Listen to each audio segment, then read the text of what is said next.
ये आपका question number 6 है, उसी का 4.2। मैं मेंशन कर देता हूँ कॉर्नर।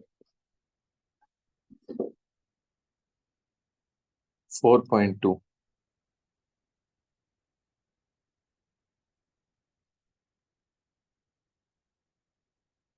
अच्छा, पहले वो ये कह रहे हैं कि आप ना मैक्लॉरेन सीरीज लिखते हैं e raise to the power x की। बेसिकली वो यूज करने का कह रहे हैं ना। तो यूज तो हम तभी कर सकेंगे जब हम उसको पहले लिखेंगे। तो पहले तो हमें लिखनी होगी मैक्लॉरेन सीरीज ई की पावर एक्स। तो हम एक काम करने जा रहे हैं। अब इसका पार्ट ए में लिख रहा हूँ यहाँ पे। फंक्शन लिख रहा हूं मैं e raise to the power x.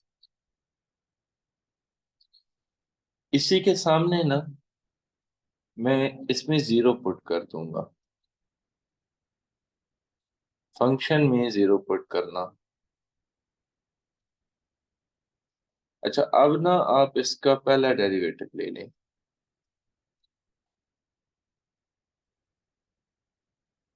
आपको पता है ई की पावर एक्स का डेरिवेटिव ई की पावर एक्स आता है। कैसे पता? ई की power x as it is और एक्स का derivative 1। So exponential function is the only function जिसका derivative e raise to the power x ही आता है। ठीक है, it is the only function. तो अगर मैं इसमें अब दोबारा जीरो पुट करने की कोशिश करूं तो ये तो अगेन आंसर हमारा वन आ जाएगा। अगर मैं इसका एक और दफा डेरिवेटिव ले लूं तो इसका अगेन यही डेरिवेटिव आएगा और अगेन इसमें जीरो पुट करने से मेरा आंसर अगेन वन आ जाएगा।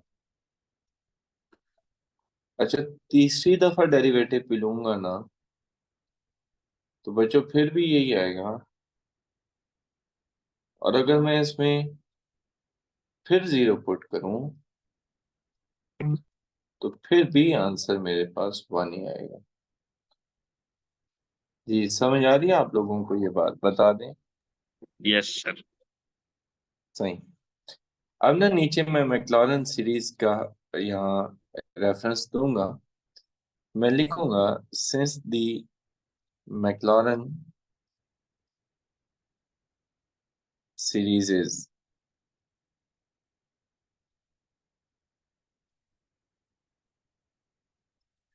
तो वो होती है, हम उसका पहले जर्नल फॉर्म लिख देंगे। F of x is equal to f of zero plus x f prime of zero plus x square by two का factorial f double prime of zero. अगर मैं इसकी तीसरी टर्म लिखूं तो वो आ जाएगी एक्स क्यूब बाई थ्री का factorial into F triple prime of zero. अच्छा, यहाँ सॉरी मैंने कुछ गलती की है, शायद आपने भी मेंशन नहीं की कि यहाँ एक्स नहीं आना चाहिए था। It should be zero. क्योंकि जो मैक्लॉरेन सीरीज होती है ना वो हमारी उस पे होती है, ओरिजिन पे। We know this. तो यहाँ भी जीरो और यहाँ भी। ये मतलब अब इसमें ना वैल्यूज पुट कर दें। ई की पावर एक्स की जगह डेफिनेटली ई की पावर एक्स आएगा। एफ ऑफ जीरो की जगह वन आएगा। एक्स अपनी जगह पे है, एफ प्राइम ऑफ जीरो की जगह भी वन आएगा। स्क्वायर बाई टू का फैक्टोरियल फिर अपनी जगह पे है, F double prime of zero की जगह फिर वन आएगा। एक्स क्यूब बाई थ्री का फैक्टोरियल भी विदाउट एनी चेंजेस दिखिएगा और F triple prime of zero की जगह फिर वन आएगा। Up to so on you can see कि हमने ना एक्सपोनेंशियल की लिख ली है टेलर सीरीज। एक बार याद रखिएगा कि जो एक्सपोनेंशियल की टेलर सीरीज होती है ना ये एमसीक्यूज के हवाले से भी बड़ी वर्थ रखती हैं। ये एक वेल नोन फंक्शन भी है, point number 1। Point number 2 is sir क्योंकि जी यस, सर ये तो हमने मैक्लॉरेन सीरीज नहीं लिखी। हाँ मैंने अभी क्या वर्ड यूज किया है? आपने टेलर सीरीज बोली। नहीं टेलर नहीं, माजरत, मैक्लॉरन ही की बात कर रहा हूँ। तो ये एमसीक्यूज के तौर पे वेरी इंपॉर्टेंट होगा, ठीक है। इसको आपने एक दफा देख भी लेना है और अंडरस्टैंड भी करना है। समझ आ रही बच्चों बात आप लोगों को? Yes sir. अब ना इस क्वेश्चन का बाकी पोर्शन पढ़ते हैं कि बाकी पोर्शन में वो क्या कहना चाह रहे हैं। वो ये कह रहे हैं कि आप इसको इसको यूज करें, use the Maclaurin series to show that the sum of infinite series is E। हमने इस सीरीज का सम E की इक्वल प्रूफ करना है by using the Maclaurin series। ठीक है, देखिए आपको अगर लेफ्ट हैंड साइड की जगह E लाना है तो x की वैल्यू क्या होनी चाहिए? कोई बच्चा बता सकता है? 1। 1। हाँ यही पॉइंट है हमारा।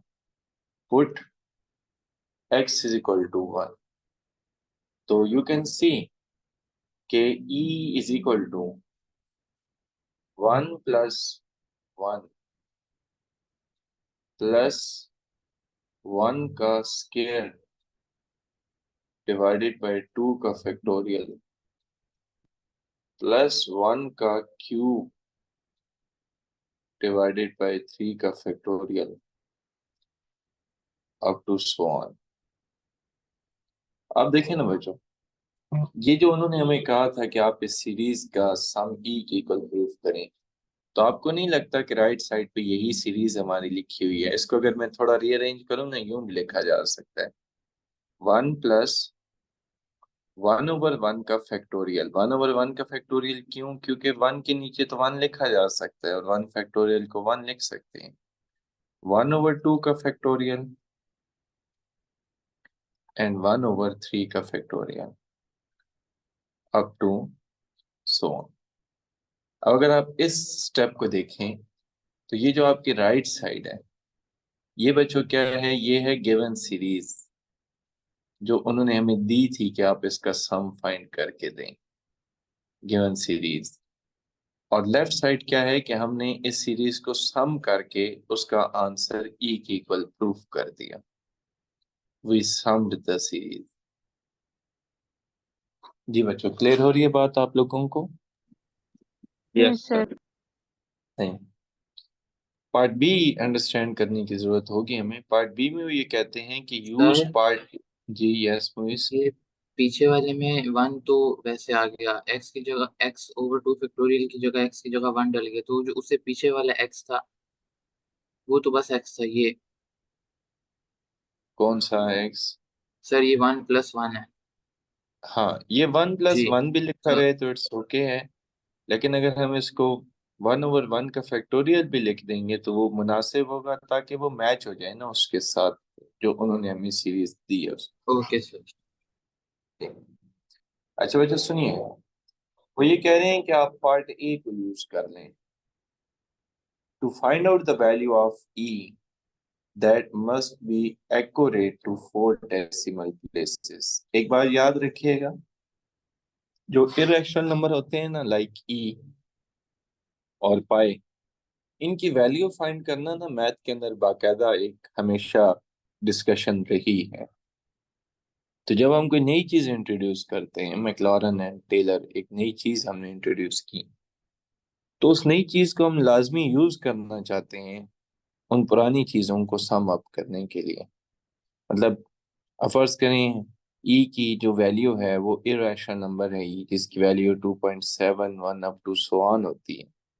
तो देखते हैं कि मैक्लॉरन सीरीज हमें क्या बेनिफिट कर सकते हैं इस इस इरेशनल नंबर को फाइंड करने में। तो मैं यहाँ पे लिखूंगा part number B, E is equal to 1+1 plus 1/2 plus 1/6 up to so on. ये 1/2 कैसे है? 2 फैक्टोरियल 2 होता है और 3 फैक्टोरियल 6 होता है, इस वजह से आया है। ठीक है, मैं कैलकुलेटर से ना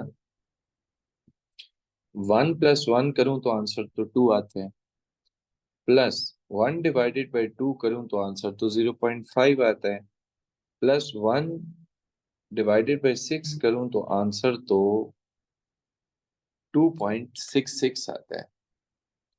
शीर्ष हमने ई की वैल्यू क्या बताई हुई है? 2.718. हाँ, ऑलमोस्ट। अच्छा, ये जो 2.66 आई है ना, इसके अंदर अगर मैं एक और टर्म ऐड कर दूं, जैसे 1/6 के आगे 1/3 फैक्टोरियल के बाद 1/4 फैक्टोरियल करूं, तो कोई बच्चा ये बता सकता है 1/4 फैक्टोरियल कितना होगा? 1/24. हाँ, 1/20। तो बस जब मैं 1/24 करूंगा ना, तो मेरा आंसर 2.70 आ जाएगा। मतलब क्या हुआ कि जितनी हम टर्म्स को ऐड करते जा रहे हैं ना, हमारा आंसर मोर एक्यूरेट होता जा रहा है। सही है ना? सो यानी मैक्लॉरेन सीरीज को हम ई की वैल्यू फाइंड करने के लिए भी यूज कर सकते हैं। कहने का मतलब ये तो एनफ है कि हम इसकी वैल्यू फिलहाल 4 डेसिमल तक फाइंड कर लें, क्योंकि उन्होंने हमें खुद कहा था ये देखें क्वेश्चन के स्टार्ट में क्या कहा है उन्होंने बच्चों, कि use part A to find out the value of E that must be accurate to the 4 decimal places. अच्छा, that must be accurate to 4 decimal, मैंने कहा शायद 4 टर्म्स का कहा है, तो फिर आप मजीद कुछ टर्म्स को ऐड करेंगे तो you will get more accurate answer. Is everything okay बच्चों? Yes Yes, sir. sir. सही। यस तो चलिए मैं 1/24 कर देता हूँ। मुझे कोई बच्चा 1/5 का फैक्टोरियल बता दे क्या होता है? 120. 1/120. 1/120। एक मिनट, 1/24 क्या बताया आपने शीश? 1/120. सही। तो अब आंसर आपका 2.176 आ गया। मैंने ना इसको मैं एक्यूरेट आंसर दी, 2.716 अप टू सो। यहाँ हम एक काम करते हैं कि बजाय इसको यहाँ रोकने के 1/24 भी इसमें ऐड कर दें और 1/20 भी ऐड कर दें। जी बच्चों, क्लियर है बात आप लोगों को? Yes, sir. Yes sir. ठीक। So this is the application of basically Maclaurin series. जरा आपके इंटरनेट का क्या प्रॉब्लम है? सर बारिश की वजह से सही नहीं चल रहा। मैं अपनी जो मुझे नेट प्रोवाइड कर रहे हैं ना, उनको कहता हूँ कि हर एरिया में वो नेट प्रोवाइड करें, they are very good. Down नहीं होता नेट कभी भी। अच्छा, पढ़िएगा जरा काइंडली, कोई एक बच्चा शीश क्वेश्चन रीड करें kindly. Find the points on the curve y is equal to 5x cubed minus 4x square, where the tangent line is parallel to the line y is equal to 5x minus 3. हाँ, ये question है। एक काम करता हूं मैं कि इस क्वेश्चन को कराने से पहले ना आपको एक इंफॉर्मेशन यूं शेयर करता हूँ। यहाँ मैं हेडिंग देने जा रहा हूँ पैरेलल लाइंस की। इसको मैं टाइप ही कर देता हूँ, वो ज्यादा अच्छा होगी। पैरेलल लाइंस, ठीक है बच्चों। इसकी डेफिनेशन ये है ना, two lines are said to be parallel, two lines are said to be parallel whenever their slopes are equal। ठीक है, ये चीज।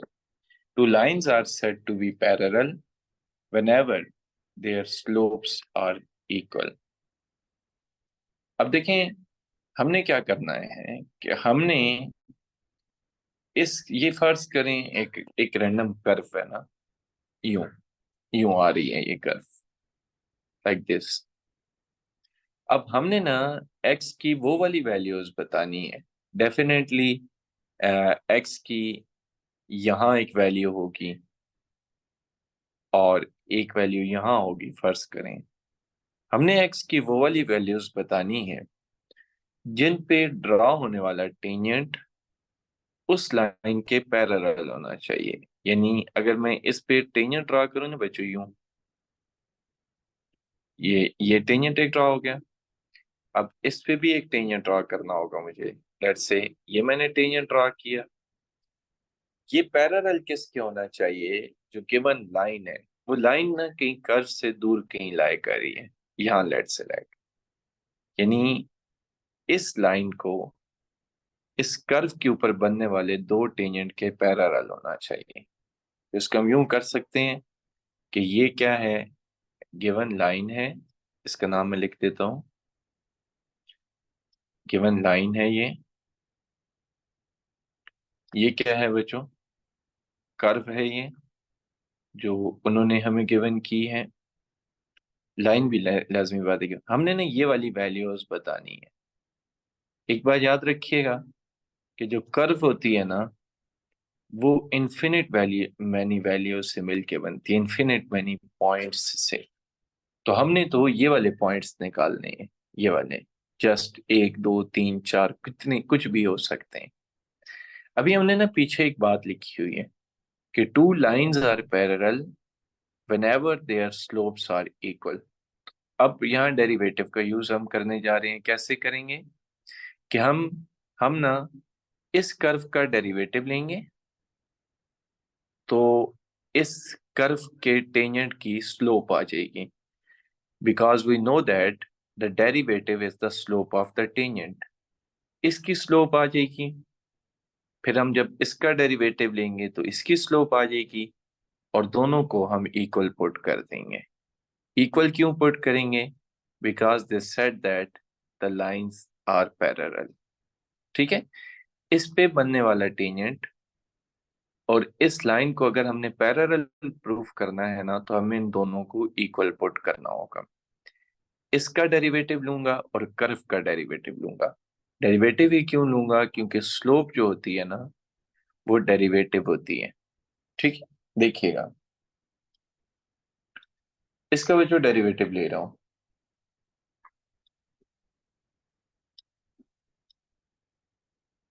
क्या आ जाएगा इसका derivative? 15 15। minus 15x² - 8x। Yes, और इसका भी जो डेरिवेटिव क्या आ जाएगा? 5। 5 आ 5। जाएगा।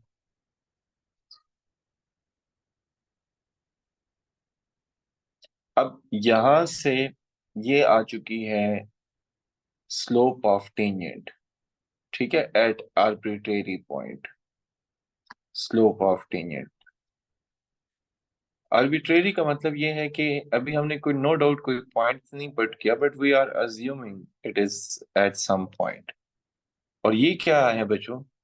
ये है स्लोप ऑफ गिवन लाइन। क्या है ये? Slope of given line. वो ये कह रहे थे कि आपकी जो कर्व के ऊपर टेंजेंट है और आपकी ये जो लाइन है इन दोनों को पैरेलल होना चाहिए। तो पैरेलल तब होती हैं जब दोनों चीजें इक्वल हों। तो हम इनको ना इक्वल पुट कर देते हैं।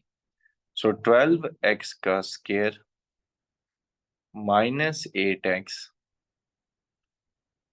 Is equal to 5। अब जरा हम इस क्वाड्रेटिक को सॉल्व कर लेते हैं। सो 12x का square -8x -5 is equal to.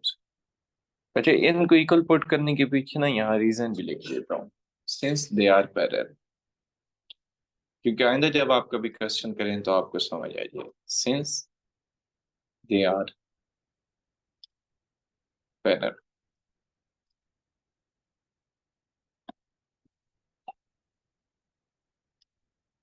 जी बच्चों, बात क्लियर हो रही है आपको? Yes. Let me check X की क्या वैल्यूज आती हैं। वैल्यूज आ रही हैं 4 plus under root 91 divided by 5 और दूसरी वैल्यू आ रही है 4 minus under root 91 divided by 5। ये दो वैल्यूज हैं, ठीक है, एक्स की। अच्छा, उन्होंने कहा था पॉइंट। डू यू नो कि जो पॉइंट होता है वो एक्स और वाई की वैल्यू को मिला के बनता है। तो हमें इन वैल्यूज को ना कर्व के अंदर दोबारा पुट करना होगा to find out its values. So इसको जब यहाँ मैं पुट करूंगा तो देखूंगा कि क्या आंसर आता है। तो ऑन द नेक्स्ट पेज इसको कर देते हैं फिर। Now sorry, now X is equal to, क्या वैल्यू आई हमारे पास बच्चों इसकी, 4 plus under root 91 divided by 4। इस वैल्यू को ना हमें पुट करना होगा y में टू Sir, फाइंड आउट 5 दी, is डिवाइडेड बाय 5 है, सही है। इस 15 वैल्यू 15 है, 5 है, एक मिनट देख लेते हैं, 5 है ना 15 जी? क्या कह रहे हैं बच्चों? सर मेरे पास तो 15 आ रही है कैलकुलेटर पे सॉल्व करने से। आपके पास 15, हाँ सही है, ठीक है ठीक है ठीक है, सॉरी सॉरी, ठीक। अच्छा, अब ना हम इसको जरा कर्व में पुट कर देना, तो y अपनी जगह पे रहेगा, सॉरी 5 अपनी जगह पे रहेगा, x की जगह पुट हो जाएगा 4 plus under root 91 divided by 15 whole का क्यूब, ठीक है, और माइनस 4x स्क्वायर। जी बच्चों, आप लोगों को बात समझ आ रही है या नहीं आ रही, बोलें। yes, sir. सही। अब हम इसका अगर वो कर देना, कैलकुलेटर से करना पड़ेगा डेफिनेटली। जी ज़रा कोई आंसर निकाले या करूं मैं भी सॉल्व इसको? सर अभी चले मैं कर रहा हूँ खुद इसको। बड़ा अजीब सा पॉइंट उन्होंने दिया, पॉइंट थोड़ा सिंपल दे देते तो बात ज्यादा मुश्किल हो जाती, बट उनकी मर्जी। चले, अब उन्होंने दे जो दिया है तो ओए होए होए, बड़ा अजीब सा पॉइंट है, 0.4180, कुछ ऐसा पॉइंट है, ठीक है, ये आ गया। मैं ना इसको चाह ये रहा था कि आपको थोड़ा सा ग्राफिकली दिखाऊं इसको, तो आपको चाहिए ये कि मुझे फंक्शन लिखवाएंगे जब मैं डेस्मॉस पे इसको ड्रॉ करने की कोशिश करूंगा, ठीक है।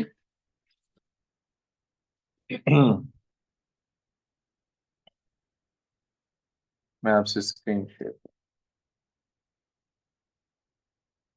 जी बच्चों कर्व दिखा दें, y is equal to 5x cube minus 4x square 5x³ minus 4x 4x square और वो स्ट्रेट लाइन लिखा दें, y is equal to 5x minus 3। ये बच्चों। अब ना आप में से कोई स्टूडेंट, या चलें इसको मैं बल्कि खुद ही कर देता हूँ, आपका वो किधर गया ओपन बोर्ड, ये इस वैल्यू का क्या आंसर आता है, 0.4 plus under root 91 divided by 15, 0.9 आ रहा है आंसर राउंड अबाउट, है ना? मेरे पास तो यस 0.9, सर, आपके 0.90। पास तकरीबन ना। अब इसको उस तरह से हम बिल्कुल एग्जैक्ट नहीं देख सकेंगे, just we have to assume it के ऐसा ही है। ये देखें, हमने ये देखना है बस कि ये है ना 0.9, ये मैंने जहाँ पे बच्चों पकड़ा हुआ है इसको ऐसे ही है ना। यहाँ पे ये रोक इस वजह से नहीं सकता, ये कोई खास इतना पॉइंट नहीं है ना, तभी यहाँ में जस्ट इसको एक दफे देखना हो। ये अगर 0.9 है यहाँ के राउंड अबाउट, अगर हम इसके ऊपर एक स्ट्रेट लाइन ड्रॉ करें, एक मिनट, अगर हम इसके ऊपर एक स्ट्रेट लाइन ड्रॉ करने की कोशिश करेंगे ना, तो वो जो स्ट्रेट लाइन बनेगी वो 100% इसके पैरेलल होगी, ठीक है, इस ब्लू लाइन के पैरेलल होगी। तो ऐसी ही कोई बात है ये, समझ आ रही है आप लोगों को बात? बताइएगा। यस। यस यहाँ सर। Yes sir. यानी यहाँ से ड्रॉ होने वाली जो लाइन होगी ना 0.9 पे, जो टेंजेंट ड्रॉ होगा वो एग्जैक्टली उस ब्लू लाइन के पैरेलल,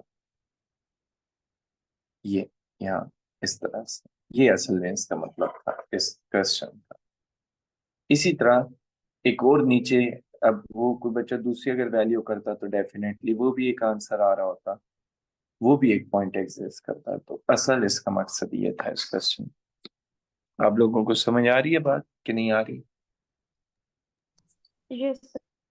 यस। सही। नेक्स्ट क्वेश्चन की मैं वर्किंग अभी कर देता हूँ, क्वेश्चन हम कल करेंगे। टाइटल दे देता हूँ उसका, टॉपिक का टाइटल ये है कि angle between the two curve.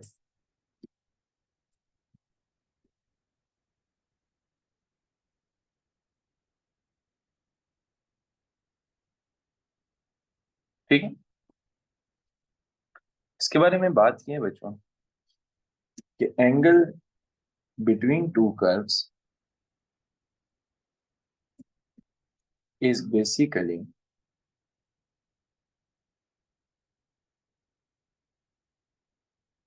is basically angle between their tangent at point of intersection। ये जरा बात एक दफा फोकस होकर सुन लें कि दो कर्व के दरमियान जो एंगल होता है ना, वो बेसिकली उनके पॉइंट ऑफ इंटरसेक्शन पे ड्रॉ होने वाले टेंजेंट्स के दरमियान एंगल होता है। So we should see on the Desmos. एक है बच्चों y is equal to X, ये इसको यूं कर देता हूँ, चलिए X square is equal to 4y, ये X square is equal to 4y, तो फिर इसका मुंह ऊपर ही चला गया, यूं कर लेते हैं Y square is equal to Y is equal to, ये चलें Y square is equal to 4x कर देते हैं, अब ठीक हो जाएगा ये। सही है। अब इसी के नीचे ना मैं एक और कर्व ड्रॉ कर रहा हूँ, देखिएगा X square plus Y square is equal to 2। ये देखें दो कर्व्स आपस में ना कट करेंगे। अब इनका ये वाला एक पॉइंट ऑफ इंटरसेक्शन है, ये वाला। अब ये देखना चाह रहे हैं कि इन दोनों के दरमियान में एंगल कितना बनता है। तो पॉइंट पीछे ये लिखा हुआ है कि एंगल ऐसे नहीं है कि आप यहाँ बैठ के यूं एंगल ड्रॉ कर देंगे, ये यहाँ बैठ के यूं एंगल ड्रॉ कर देंगे, यूं एंगल नहीं होते। एंगल तो हमेशा स्ट्रेट लाइन के दरमियान रहते हैं। कहते हैं एंगल पता है डिस्कस कैसे होंगे, आप ना इस पॉइंट ऑफ इंटरसेक्शन पे दोनों कर्व के ना टेंजेंट्स ड्रॉ करेंगे। एक टेंजेंट ड्रॉ हो गया ये वाला, और एक टेंजेंट ड्रॉ हो गया इस ग्रीन कर्व पे ये वाला। अब इन टेंजेंट्स के दरमियान में एंगल होगा यहाँ पे, ये angle. So angle between their curves, between the curves is basically the angle between their tangents at the point of intersection। क्या आप लोगों को बात समझ आ रही है? Yes sir. यस। अब ऐसा नहीं है ये वाला पॉइंट ऑफ इंटरसेक्शन है, ऐसा नहीं है हम डायरेक्ट यहाँ यूं एंगल ड्रॉ कर देंगे, नहीं, ये बात मुनासिब नहीं होगी। हम करेंगे कैसे? What is our point? हम ना दोनों कर्व के टेंजेंट्स ड्रॉ करें। अब जरा पर्पल कर्व का टेंजेंट देखिएगा, ये जा रहा है टेंजेंट, ग्रीन कर्व का जरा टेंजेंट देखिएगा, ये आ गया टेंजेंट। अब आप जरा टेंजेंट पे देख लें, पॉइंट ऑफ इंटरसेक्शन इनका, टेंजेंट्स तो ड्रॉ हो चुके हैं, ये वाला एंगल होगा। इज एवरीथिंग ओके बच्चों, समझ आ रही है बात आप लोगों को? Yes, Yes. sir. तो यही पॉइंट मैंने पीछे लिखा है और यही पॉइंट आपको बताना चाह रहा था। सही, एक और कर्व देखते हैं जस्ट फॉर योर इंफॉर्मेशन। मुझे 1 मिनट दीजिएगा ना, 1 मिनट तो खैर नहीं, लेस देन 1 मिनट, जिसमें मैं आपको 2 और डिफरेंट किस्म की कर्व लेके देता हूँ। y is equal to x cube could be the curve cube। अच्छा, y is equal to x square, चलिए लिखते हैं x square। ये देखें, अब यहाँ पे भी वही सिनेरियो है, ये क्योंकि सिनेरियो थोड़ा सा क्लोज हो गए तो आप इसको यूं लिख लें, y square is equal to 4x curve। अब ज्यादा सिचुएशन परफेक्ट होगी। अब देखें, मैं यहाँ एंगल ड्रा करना चाह रहा था यहाँ, तो मैंने ये पहले इस रेड वाली कर्व का यूं टेंजेंट ड्रा किया होगा डेफिनेटली, ये टेंजेंट ड्रा हो गया। अच्छा, फिर ब्लैक वाली कर्व का टेंजेंट ड्रा हो गया, वो टेंजेंट बिल्कुल हमें बड़ा प्रिसाइज तरीके से ड्रा करना होगा, क्योंकि टेंजेंट को कर्व को पास थ्रू नहीं करना चाहिए। Now you will find out the point of intersection. जी बच्चों, बात समझ आ रही है कि नहीं आ रही? Now you will see the point of intersection है, वो एंगल ऑफ इंटरसेक्शन यहाँ आ जाएगा। Is everything okay? बोलें। Yes, sir. Yes, sir. नहीं, तो इसको कल कंटिन्यू करते हैं और इस क्वेश्चन को भी कल ही, ठीक है? कल कोशिश कीजिएगा कोई बच्चा एब्सेंट ना हो, क्योंकि एक क्वेश्चन के बाद मैं आपको वेरी इंपॉर्टेंट एक्सरसाइज 4.3 स्टार्ट करा दूंगा। ठीक है? Okay sir. Okay, sir. अल्लाह हाफिज अल्लाह सर। हाफिज। अल्लाह हाफिज। Allah Hafiz.